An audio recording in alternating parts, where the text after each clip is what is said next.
Lacework FortiSynap surgiu justamente do primeiro nome, da Lacework. Lacework era uma empresa que a Fortinet comprou recentemente, com mais de 10 anos de experiência fazendo justamente essa camada de segurança a nível de cloud como um todo. E aí, quando eu falo segurança de cloud, incorporando basicamente todos os processos que a gente já comentou, tá? Então, segurança da própria cloud, no quesito configurações, segurança na nível de configurações de container, Kubernetes, toda a parte de serviços e funcionalidades que se comunicam lá dentro desse ambiente de cloud, com chamadas via API, por exemplo, e tudo mais.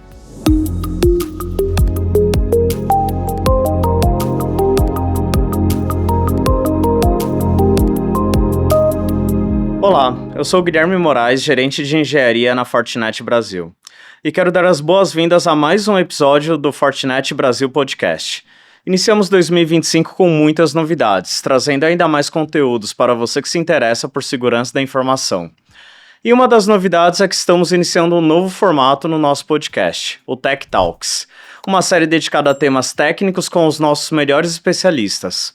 E para estrear o Tech Talks, tenho o prazer de receber Henrique Moisés, arquiteto de segurança e soluções cloud para a Latam, aqui na Fortinet. Henrique, seja muito bem-vindo. Obrigado, Gui. É uma honra estar aqui, principalmente nesse primeiro episódio do podcast, então muito obrigado pelo convite. Uma honra toda minha, é um prazer conversar sobre temas técnicos que vivenciamos no nosso dia a dia, e eu não vejo outra forma de começar essa conversa sobre segurança em cloud, senão através da definição do escopo de responsabilidade de cada um, né? Então, hoje sabemos que o provedor tem a sua responsabilidade no que diz respeito à segurança da informação, e outra parte dessa responsabilidade é do cliente.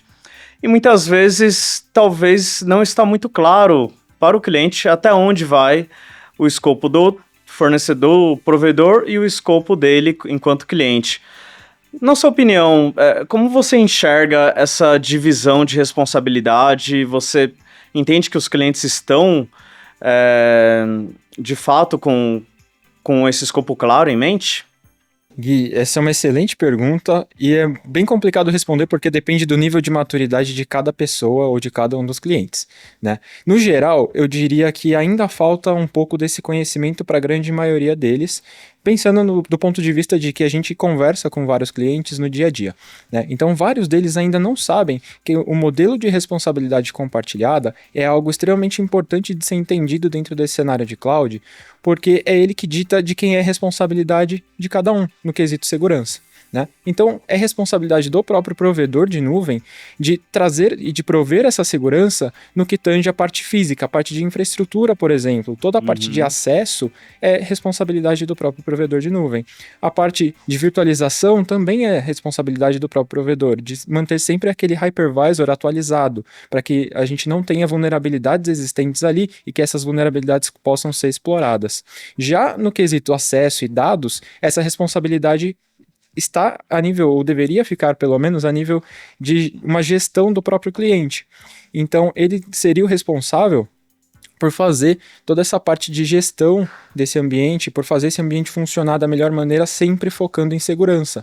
Então, principalmente quando a gente fala de dados, deveria estar mais claro na cabeça das pessoas, dos clientes, mas a gente acaba vendo um mundo bastante misturado, um mix de diversos fatores aí.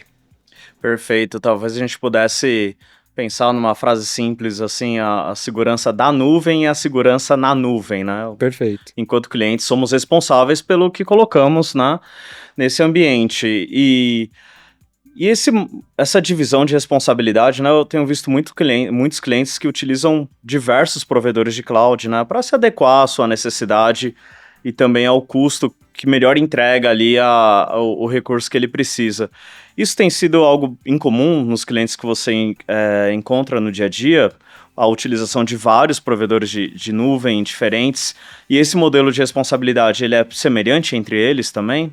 Perfeita pergunta, Gui. A gente vê bastante disso, principalmente porque dentro de um cenário multi-cloud você pode pegar o melhor de cada um desses ambientes de nuvem, né? Então, se a AWS te fornece um recurso em específico que te traz muitos benefícios, a Azure, por outro lado, pode te fornecer um outro recurso para te trazer mais benefícios. Então, a gente consegue misturar isso e trazer esse ambiente heterogêneo dessa forma também. E sim, respondendo a sua pergunta, dentro de um cenário de multi-cloud ou de cloud sendo realizado em ambientes múltiplos assim, a gente está falando de um mesmo modelo padrão de responsabilidade compartilhada. Então, isso se aplica a praticamente todos os provedores de nuvem hoje em dia. Excelente, obrigado, Henrique. Agora, entrando um pouquinho mais num tema mais específico, né, sobre FortiSynap, você poderia ajudar, para quem não está ainda familiarizado com o termo, né, com o acrônimo, acho que a nossa área de tecnologia ela é coberta de acrônimos, né, então, se você puder explicar um pouquinho da principal função, né, dessa plataforma, qual o significado do acrônimo, do que estamos falando ali, né? Perfeito, Gui. Dentro desse acrônimo em si, do SYNAP, ou do KNAP, com várias pessoas utilizam essas duas terminologias, a gente tem algumas camadas, tá? Mas se eu pudesse resumir em uma única frase, eu diria que é você agregar uma camada de visibilidade e uma camada de segurança ao seu ambiente de nuvem dentro de uma única plataforma. Passando essa fase, ou passando essa frase, melhor dizendo, para algo mais específico, a gente pode entrar em todas as funcionalidades presentes dentro dessa tecnologia por si só. Tá?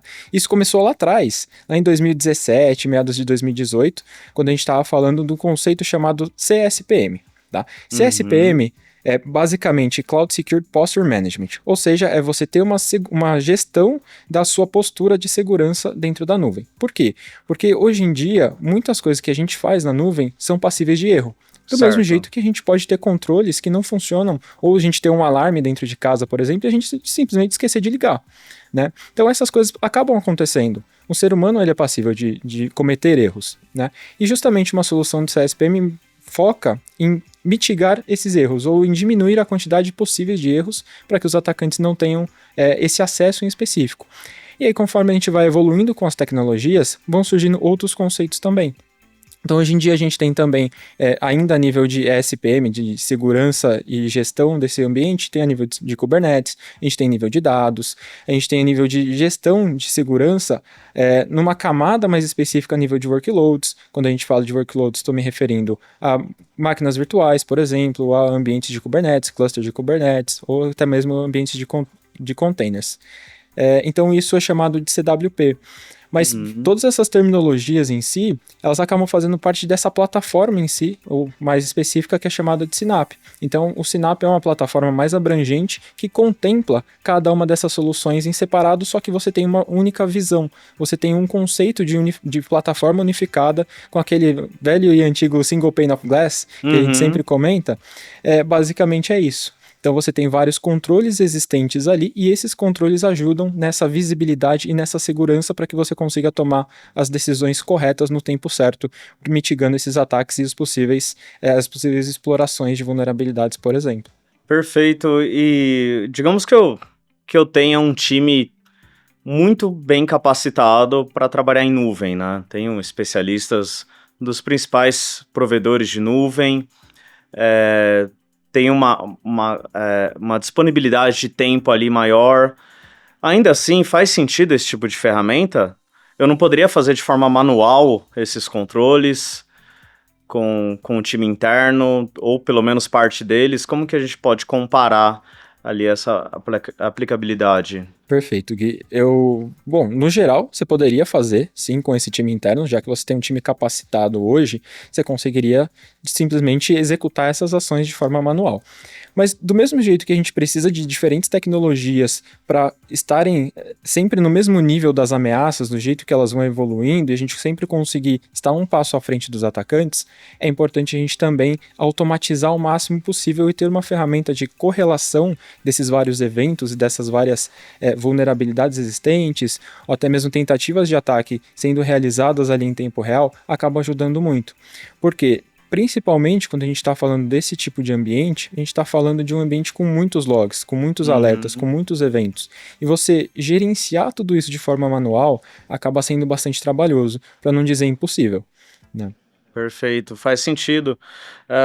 Um comentário que você colocou, né? Toda ação repetitiva, assim, né, ela é sujeita a erro humano, né? E isso não diz respeito à competência do profissional, né? Uhum. Tudo que a gente executa repetidamente, né, está sujeito a erro humano. Então, talvez seria possível, mas pouco provável que teríamos sucesso dessa forma, né? Ainda mais em nuvem, né? Que são workloads ali muito efêmeros, né? Eles são criados e destruídos numa velocidade muito grande, né? Perfeito. E tem vários tipos de workloads diferentes também, né, Gui? A gente não está falando só de um cenário em que a gente tem que controlar aqueles servidores que estão presentes no rack e que a aplicação já está ali e a gente só está fazendo ajuste na aplicação. No caso de cloud, é justamente como você comentou, o ambiente é muito efêmero, ele é muito dinâmico. Então, um desenvolvedor pode simplesmente resolver criar uma nova aplicação com base numa demanda que ele teve e uma nova aplicação já está disponível dentro daquele ambiente de cloud e você nem sabia, você do time de segurança nem sabia Sim. que aquela aplicação existia, quanto mais que existia vulnerabilidade dentro dela. Então, é justamente uma camada adicional de visibilidade e segurança ajuda justamente em você entender primeiramente que existem essas novas aplicações e que essas novas aplicações têm ou poderiam permitir com que um atacante invadisse esse ambiente como um todo. Perfeito. E na prática, o que eu consigo fazer com o FortiSnap para proteção de containers, Kubernetes, essas arquiteturas mais modernas que tem sido bem comum, né, na grande maioria das empresas hoje em dia, né, trabalhar com microserviços, e o que eu consigo na prática ajudar esse tipo de ambiente, né? Uhum. Eu acho que tudo vira e vai muito de acordo com o que eu comentei, daquela frasezinha que eu comentei, que é você ter mais visibilidade e ter mais segurança ao mesmo tempo. Tá? Isso se aplica para tudo, basicamente. Então, quando a gente fala de ambientes ou de aplicações mais modernas, com ambientes de Kubernetes, com ambientes mais containerizados, ambientes de Kubernetes gerenciados, não gerenciados, tudo isso, a gente está falando de, primeiro, ter mais visibilidade. Então eu consigo saber exatamente o tipo de comunicação que está sendo feita ali, qual o tipo de chamada API que um pod está falando com o outro, ou quando a gente está falando dentro do mesmo namespace, por exemplo, ou até mesmo em namespaces diferentes. O tipo de comunicação, então, a gente tendo esse nível de visibilidade dessa comunicação, a gente consegue entender se essa comunicação é maliciosa ou não. Se ela for maliciosa, gerar alertas em si para que o time de segurança esteja sempre atualizado em relação a tudo que vai acontecendo dentro desse ambiente, mesmo que seja dentro de um container. Então isso se aplica para praticamente todo o cenário de cloud. Excelente, excelente. Então, por um lado, a gente olha a postura e, por outro lado, a gente está olhando o comportamento ali para contenção de ameaças, né? Fantástico. Bom, isso tá claro, né, que uma plataforma como o FortiSnap, ela pode mitigar riscos de segurança, né, e facilitar esse nosso dia a dia de verificação de postura, né? Mas todo board, né, sempre pergunta, né, o que eu consigo otimizar de custos, né? Qual que é o ganho financeiro que a gente consegue atingir com uma ferramenta desse tipo, né? Então, de repente, se há algum controle nativo que eu consigo cobrir com o FortiSnap ou outras ferramentas paralelas que eu consigo extrair o mesmo ganho e consolidar ferramentas. Como é que você enxerga esse tipo de justificativa?